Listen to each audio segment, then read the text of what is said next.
more love for philosophy, where philosophy itself or wisdom itself, it would be a fact that would show love for truth, and this is how we should create philosophy. We want to create real philosophy. Zubiri wanted to think it all of the reality in its living dynamism. Therefore, in his epistemological proceedings, they wouldn't avoid talking about equations or in terms of faith, according to what were the demands of the object under study. Both of them opened from their thinking a door to philosophy, through which started dialogue with science and religion, a door through which the fresh breath of healthy camaraderie would come in.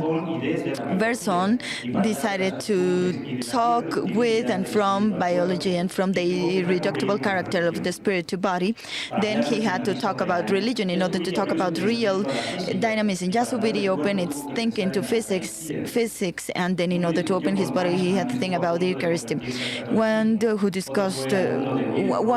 argued with Einstein who was about to convert into Catholicism. Philosophers wanted to know it all, and even though they knew that it was impossible to do, they would call euphemistically that feeling as being interested about everything. We've said many times that philosophy has to be thought about itself as matter and spirit, and that's how it has to be seen from science and religion. Let's see how. It's true that philosophy could be a bridge, could perform as a bridge in the dialogue between science and religion, faith and reason. However, the role of philosophy regarding this is not only limited to being a mere instrument, as Dr. Hector Velázquez were rightly saying yesterday. Within this threefold relation, it's not only philosophy the point of convergence, but just the opposite. Science and religion are the huge point of philosophy. Even though they're distinguishable, science and religion are when we bet on reasoning, as science does, well, we actually stress out faith. We have faith, and then faith is known within faith as incomplete. Science and religion, it's true, need to have a reconciling philosophy, but to that purpose, to that aim, two conditions are absolutely necessary. One, science and religion should should be seen as non-reconciliated, and number two, philosophy should be recognized as a reconciling entity. And we wouldn't talk directly about the first condition, but what I want to talk about here is the role of philosophy in this three-part equation. Philosophy needs to know it's able to reconcile the apparent differences that people come across when it comes to science and religion. They can only come to philosophy to get them reconciled once philosophy is recognized as able to reconcile, but such knowledge is only attained when philosophy goes to science and religion before even they need it. Before science and religion need to be reconciled, philosophy must have already reconciled them. And now, in order to go deeper in my argument, what I'm saying is, in order for philosophy to do something, it should know it's capable of doing something. In order to know it's capable of doing something, it needs to know itself. And it's not just being able to do things, but they also need to know what they need to do. And in such a way, they need to know there's something. It needs to know there's something, and therefore it should interrogate everything that's not the same thing in order to know what's specific about them. In order for the philosophy to reconcile differences, it needs to know about itself as philosophy, and therefore it needs to go outside of itself to anything that's not itself. Philosophy is only such when it's thought of or being interested in the totality of what's real. That's why philosophy should have thought constitutively into science and religion before even they need philosophy for whatever case, in such a way that the apparent differences between science and religion are actually vanished away, because in its totality the differences disappear. Somebody may stand up now and tell me, well, but the philosophy is no longer studying the totality of what is real. That's an old thing, a thing of the past. I would reply, yes, it's true that philosophy doesn't study the totality of what's real, but I would reject the second part of this claim. It's not usual for philosophy to be interested in anything, in everything and nothing. And therefore, it's not common because it's considered to be a thing of the past. However, it would be enough to look at the lack of consistency, faith, and rationality that it's exceeding the aesthetic mass of our differences in order to even reconsider the possibility of bringing order to everything. In the Farago, reality needs to be rethought as a whole. And of course, I'm not proposing we should think about it in the ways it's been thought of, or I don't intend to say how we should think about it, but I am just thinking about in a de facto environment where we're being taken away of basic education, we are being expelled from these institutions that call themselves university, when philosophy cannot be thought of but as a bridge between two autonomous disciplines. That's why I'm saying that if philosophy intends to be relevant for the world once again, it needs to set its sight up high. What about looking at the whole world if the totality of the real is the object of philosophy? It could only be so if it does it with science and religion. I must mention that with this I don't mean that philosophy needs to be philosophy of science or philosophy of religion, but what I'm stating though is that as it starts thinking of itself as matter and spirit, and therefore philosophy needs both disciplines, not for supporting them, but in order to do its work of investigating itself. It needs to wonder about matter and spirit, and that's why science and religion are both necessary to philosophy. In philosophy, we've thought all the time in the way Plato and Aristotle would undertake dialogue. They need to go out to know what's known. Anton van Leeuwenhoek wanted to be listened by philosophers, Cartesians, Leibnizians, that was in the 17th century, as well as Newtonians. How many biologists today are willing for us to listen to them? But a question prior to that one, and even more relevant than that one, is how many of us philosophers are willing to listen to biologists, and as saying that physicists are our own peers, our own colleagues. We said that we should know and criticizing, but the role of philosophy is not criticizing, but having and keeping critical thinking. And the second thing implies having thought about things. Philosophy has its own specificity in thinking, and it maintains in the critique of what is thought. Critical thinking, it's the thinking that it knows itself, it's unfinished yet, that it's leaving the floor open for the baselines to change whenever it's necessary. And that's why it's a specific role. It's actually not criticizing, but learning. Therefore, being willing to learn is humbly accepting that the world is much more complex and complicated than what we would like it to be, and keeping such openness is actually being open to surprise, learning from anything, from everything. It's important to remember that in our philosophy schools say that scientists and theologists take on philosophical attitudes when they're criticizing, when there's criticism about their own areas, and they really try to boast about their own areas. When, critically speaking, we should leave our shell behind and adopt philosophical attitudes. If these scientists are being interrogated regarding the foundations of their disciplines, and theologians which are being questions regarding the baseline of their own religion, then philosophers should consider in their epistemological structure the basic principles both from scientists and theologians. We philosophers don't have anything to learn about the recent news where neutrons could be faster than light. Not only can philosophy of science learn about this, but also philosophy in general. Logics, for example, could also learn that the truth is over-exceeding the boundaries of propositional truth, because if truth would only be contained in the proposals contained within a linguistic system such as the relatively, that is, how is it that we can find phenomena in a system that doesn't agree with the other system? Epistemology should learn something from this, at least, regarding on the filters that we are using to look at non-matic I'm sorry, too fast for us to interpret.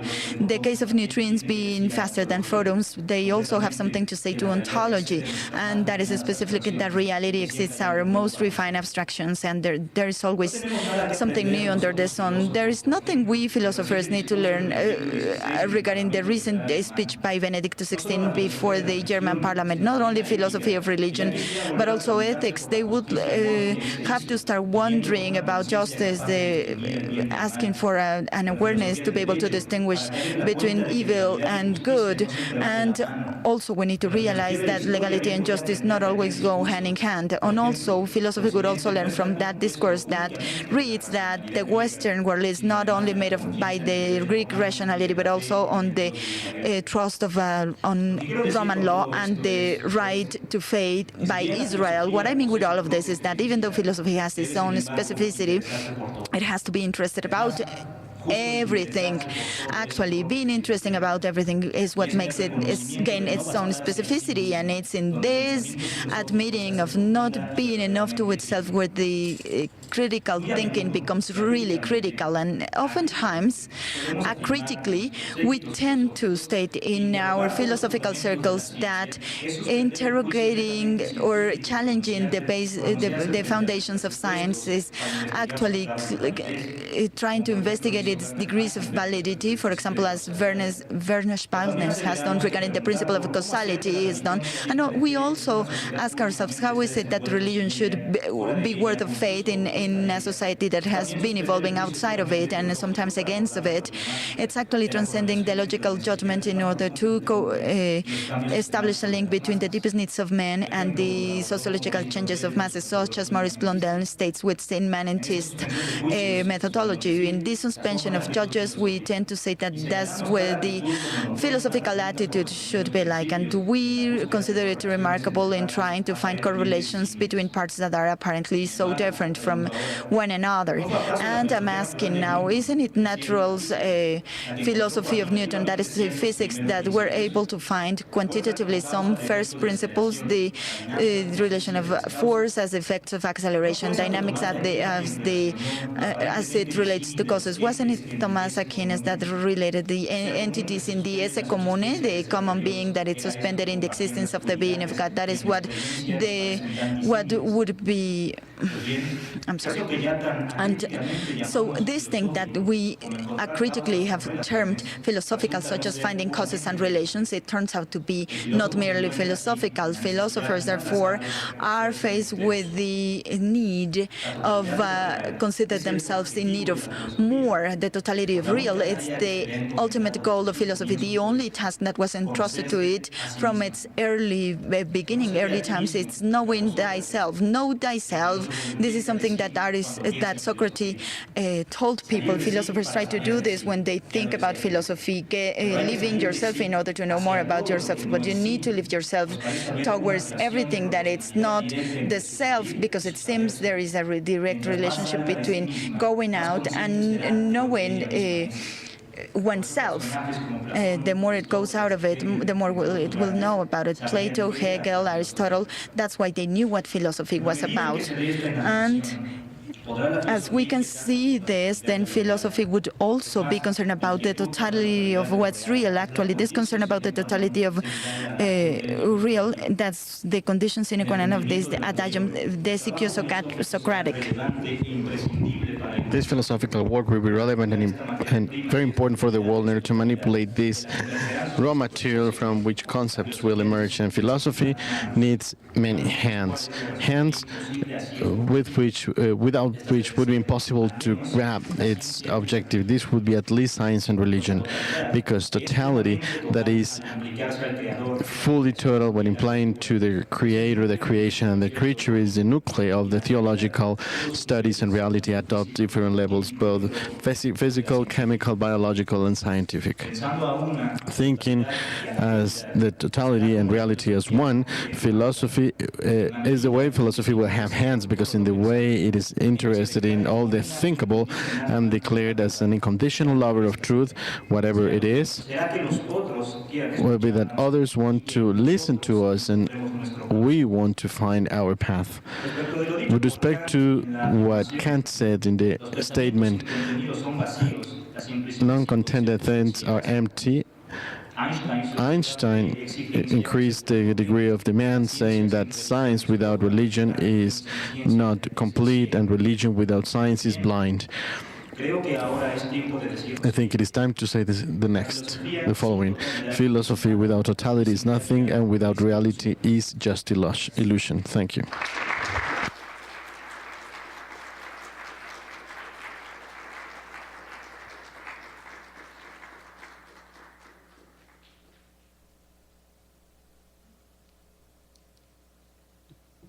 Podemos aprovechar un momento que nuestro otro conferencista necesita conectar su computadora. We can make use this moment to make some questions to the professor, if there's any question.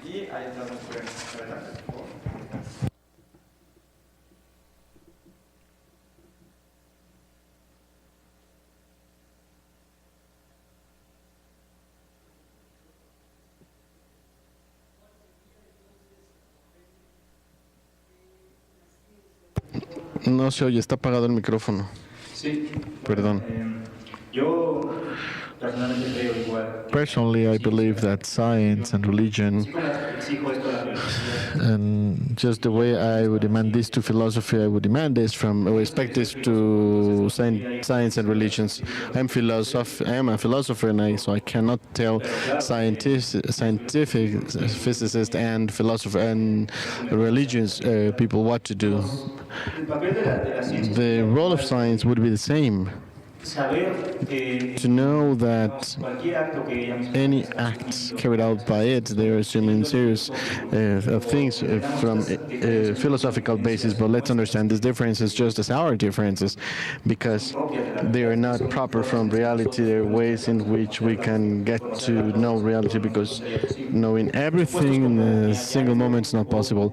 asumir Of course, we can assume that there is something, there's an intelligence, there is something intelligible, and there could be a correspondence between intelligence and intelligible. This is to say knowledge. So that would be like the knowledge that science is not complete and that it is needy as well. And of course, it needs us scientists. Philosophers.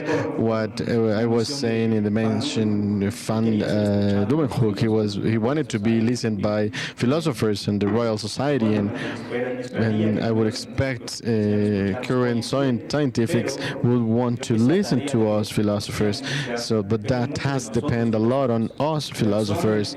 But una conferencia de it is in a conference of 1912, Soul and Body, where and they end up saying that it is not possible to reduce mind to the brain, and that this reduction sí es por parte de los científicos is given by the scientists, but it is not their fault, but our fault, philosophers, because we allow them to do that, because we either don't want to discuss that topic, or even worse, we are there supporting those theses somehow. So we have a lot to do on that. I was saying in the beginning I was saying that a talk that is purely about philosophy with very few people, that means that we philosophers are doing something wrong.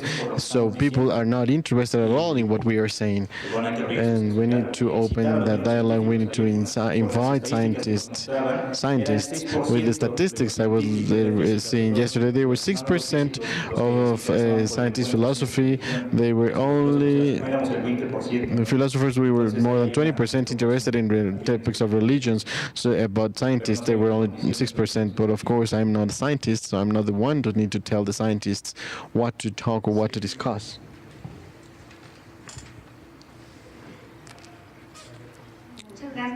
Thank you very much for the presentation. I want to know what phenomenon do you think it's the most important one to be researched by philosophers, scientists, and theologians?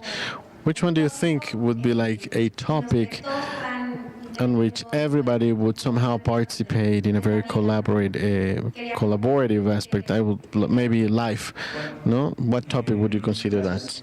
creo que hay muchos temas. I think there are many different topics. Yesterday, Professor Hector Velázquez was saying that one of those, in order to join science and religion, could be teleology. Teleology in the sense of Débil en contraposición. the weak point in counterposition of this finality. Life could be another one, like organization of structures, of course, but beyond the concrete topic we may have in mind, we should always consider the totality of the reality, not to study the totality of reality and try to eat the world in a single bite, but to be very interested on everything.